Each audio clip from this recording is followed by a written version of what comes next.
مالک تیری بارگاہ میں آ گیا ہوں، بس یہ تسلیم کر کے تو مالک ہے، تو رحمان ہے، تو رحیم ہے، اس نماز کی برکت سے تو ہمارے حال پہ رحم فرماتا ہے۔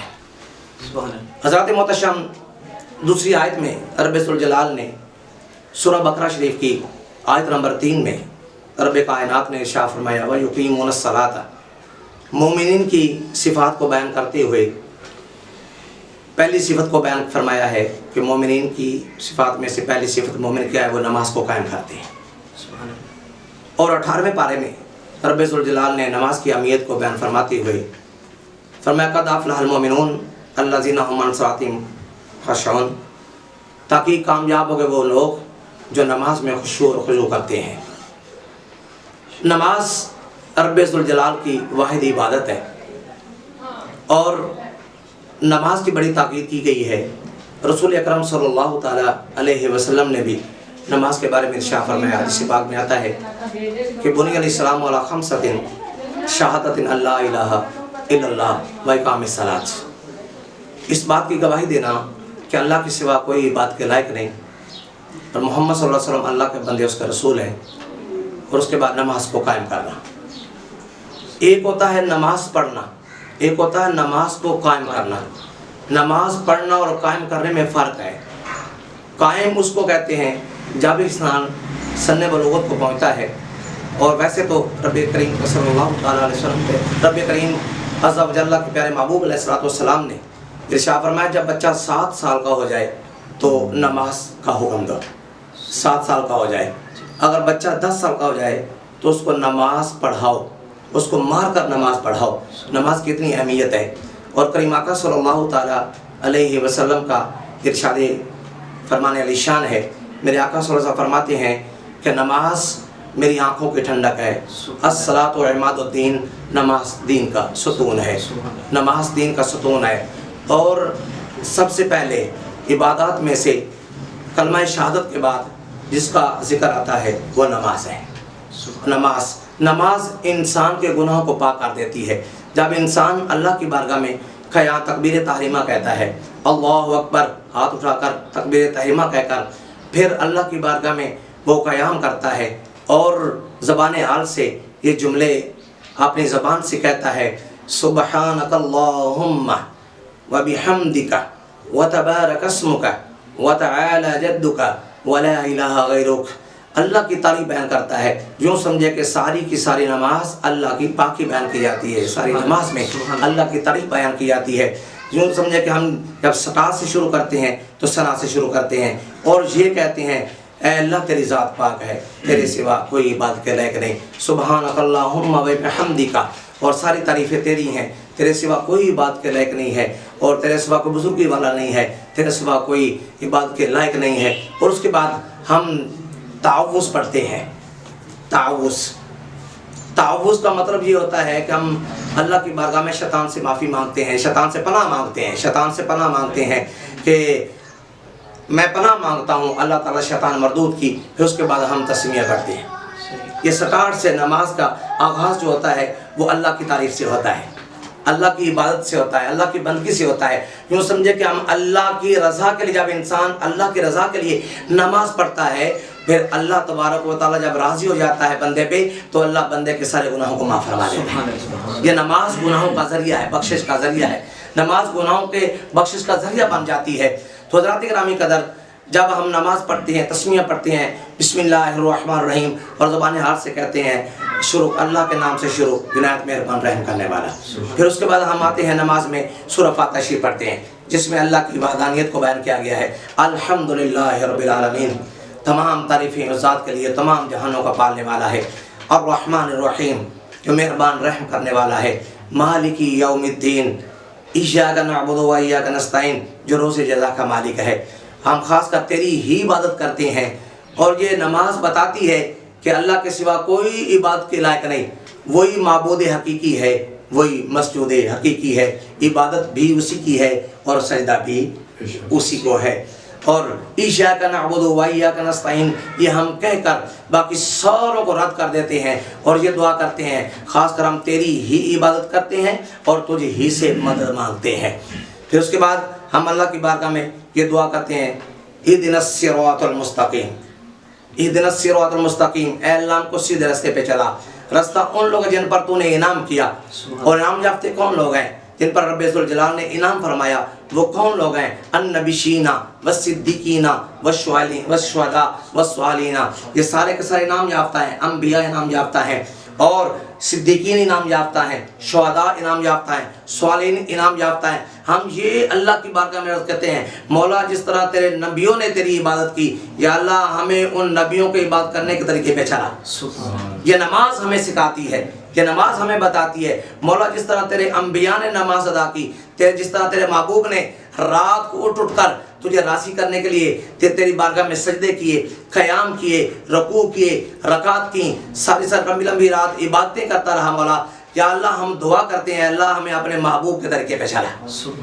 اہدنا الصراط المستقیم، سیدھے راستے پہ چلا، راستہ ان لوگوں پر تو نے انعام کیا ہے، انعام یافتہ لوگوں کے راستے پہ چلا، نہ کہ ان پر جن پر تیرا انعام، تیرے پر غضب ہوا اور جو ناراض ہوئے، اور جن پر تیری ناراضگی ہوئی، جن پر تیرا غضب ہوا، جن پر تیری ناراضگی، ان کے راستے پہ نہ چلا، گمراہوں کے راستے پہ نہ چلا، بلکہ ہمیں نیکوں کے راستے پہ چلا۔ حضرات گرامی قدر محتشم حضرات، ہم اس کے بعد سورہ اخلاص کو پڑھتے ہیں، اور جس میں ساری کی ساری اللہ کی توحید کو بیان کیا گیا ہے۔ یہ میں نماز کی اہمیت کو بیان کر رہا ہوں۔ ہم نماز پڑھتے ہیں، ہم اللہ کی بارگاہ میں کیا کہتے ہیں، اللہ کی بارگاہ میں کیا عرض کرتے ہیں؟ جب تک ہمیں نماز کا مطلب اور معنی نہیں آئے گا، اس وقت تک ہم من و عن اللہ کی بارگاہ میں وہ التجا نہیں کر سکیں گے۔ اس لیے مولا علی شیر خدا رضی اللہ تعالیٰ عنہ فرماتے ہیں، اللہ سے کلام کرنا چاہتے ہو پھر اللہ کا قرآن پڑھو، اور اللہ سے ملاقات کرنا چاہتے ہو پھر نماز پڑھو۔ سبحان اللہ۔ پھر نماز پڑھو، پھر اس کے بعد ہم سورہ اخلاص پڑھتے ہیں، صحیح طریقے سے سورہ اخلاص پڑھتے ہیں، جس میں ساری کی ساری اللہ کی توحید کو بیان کیا گیا ہے، اللہ کی وحدانیت کو بیان کیا گیا ہے۔ قل هو اللہ احد، یہ اللہ کی وحدانیت پہ بہترین دلیل ہے، بہترین دلیل ہے۔ قل هو اللہ احد، اے پیارے محبوب فرما دیجئے اللہ ایک ہے، اللہ الصمد، اللہ بے نیاز ہے، لم یلد ولم یولد۔ کسی نے کہا یہ عیسیٰ علیہ السلام اللہ کے بیٹے ہیں، کسی نے کہا عزیر علیہ السلام اللہ کے بیٹے ہیں، کسی نے کہا فرشتے اللہ کی بیٹیاں ہیں۔ رب ذوالجلال نے اس بات ساری کی ساری بات کو رد کرتے ہوئے اس بات میں واضح فرما دیا، اللہ الصمد، اللہ بے نیاز ہے، لم یلد ولم یولد، نہ اس نے کسی کو جنا، نہ وہ کسی سے جنا گیا، نہ اس کی کوئی اولاد ہے، نہ کسی کا وہ والدین ہے، ماں باپ ہے، وَلَمْ يَكُنْ لَهُ كُفُوًا أَحَدٌ، اس کا کوئی ہمساتھی، کوئی ہمسر نہیں ہے، کوئی ساتھی نہیں ہے، کوئی مشیر نہیں ہے، وہ وحدہ لا شریک ہے۔ تو حضرات محتشم، یہ واحد عبادت ہے، نماز واحد عبادت ہے، اور نماز میں یہ واحد سورہ اخلاص ہے، جس میں سارے کے سارے اللہ کی توحید کو بیان کیا گیا ہے، اللہ کی توحید کو بیان کیا گیا ہے۔ پھر چلتے چلتے اس کے بعد ہم پھر رکوع پہ جاتے ہیں، جیسے رب ذوالجلال نے واضح ارشاد فرمایا، وَارْكَعُوا مَعَ الرَّاكِعِينَ، رکوع کرو رکوع کرنے والوں کے ساتھ۔ پھر رکوع پہ جاتے ہیں اور کمر سیدھی کر کے، اپنے سر کو سیدھا کر کے، پورے سیدھی کمر کر کے پھر رکوع پہ جاتے ہیں، اور اپنے سر کو اور کمر کو سیدھا کر کے اور زبان حال سے کہتے ہیں، سبحان ربی العظیم، سبحان ربی العظیم، سبحان ربی العظیم، میرا رب وہ ہے جو عظمت والا ہے۔ اس سے بھی ہم اپنی زبان سے اقرار کرتے ہیں، اللہ کی توحید کا بیان کرتے ہوئے، اللہ کی وحدانیت کا اقرار کرتے ہوئے کہتے ہیں زبان حال سے، میرا رب پاک ہے، بلند و بالا ہے، عظمت والا ہے، شان والا ہے۔ تو حضرات محتشم، پھر اس کے بعد ہم قومے کی طرف جاتے ہیں، کہتے ہیں سمع اللہ لمن حمدہ، اس نے اس کی بات کو سن لیا جس نے اس کی تعریف کی۔ سبحان اللہ۔ یوں سمجھے کہ نماز میں اللہ اپنے بندے کی بات کو سنتا ہے۔ سبحان اللہ۔ جب انسان نماز میں آتا ہے، جب نماز میں قیام کرتا ہے، جب اپنی معروضات پیش کرتا ہے، جب انسان اللہ کی بارگاہ میں اپنی عرض پیش کرتا ہے، پھر اللہ اپنے بندے کی ہر عرض کو سنتا ہے۔ اللہ اپنے بندے کی ہر معروضات کو سنتا ہے اور کہتا ہے سبحان ربی العظیم، سمع اللہ لمن حمدہ، اس نے اس کی بات کو سن لیا جس نے اس کی تعریف کی۔ پھر کیا کہا جاتا ہے زبان ربنا لک الحمد، ربنا لک الحمد، اے ہمارے پروردگار ساری تعریفیں تیرے لیے ہیں، ساری تعریفیں تیرے لیے ہیں۔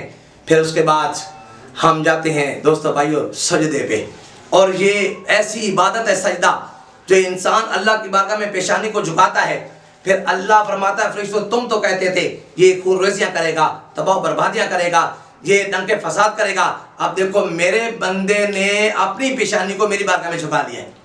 اور یہ سجدہ اللہ کو بڑا پسند ہے، اور یہ واحد عبادت ہے، واحد عبادت نماز کی ہے جس میں اللہ کی بارگاہ میں سجدہ کیا جاتا ہے۔ یہ واحد عبادت ہے نماز جس میں اللہ کی بارگاہ میں اپنی پیشانی کو رکھا جاتا ہے اور بتایا جاتا ہے مولا میں نے اپنی پیشانی کو تیری بارگاہ میں جھکا دیا ہے، آنا میرا کام ہے، مالک مہربانی فرمانا تیرا کام ہے، مہربانی فرمانا تیرا کام ہے۔ پھر جملے دہراتے ہیں، تسبیحات دہراتے ہیں، سبحان ربی الاعلی، سبحان ربی الاعلی، سبحان ربی الاعلی، پاک ہے میرا رب، پاک ہے میرا مالک جو بلند و بالا ہے، جو عظمت والا ہے۔ پھر اس کے بعد یہ ساری نماز کی اہمیت کو بیان کیا جا رہا ہے۔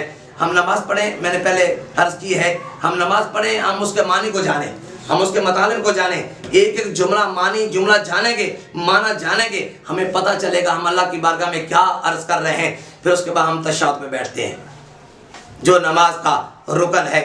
نماز کے فقہی لحاظ سے 7 فرائض ہیں، 7 فرائض ہیں، قیام فرض ہے، قرات فرض ہے، رکوع فرض ہے اور سجدہ فرض ہے، اور اس کے بعد تشہد فرض ہے۔ ہم تشہد میں بیٹھتے ہیں اور اس کے بعد اللہ کی بارگاہ میں کیا التجا کرتے ہیں؟ التحیات للہ والصلوات والطیبات السلام علیک ایھا النبی ورحمۃ اللہ وبرکاتہ۔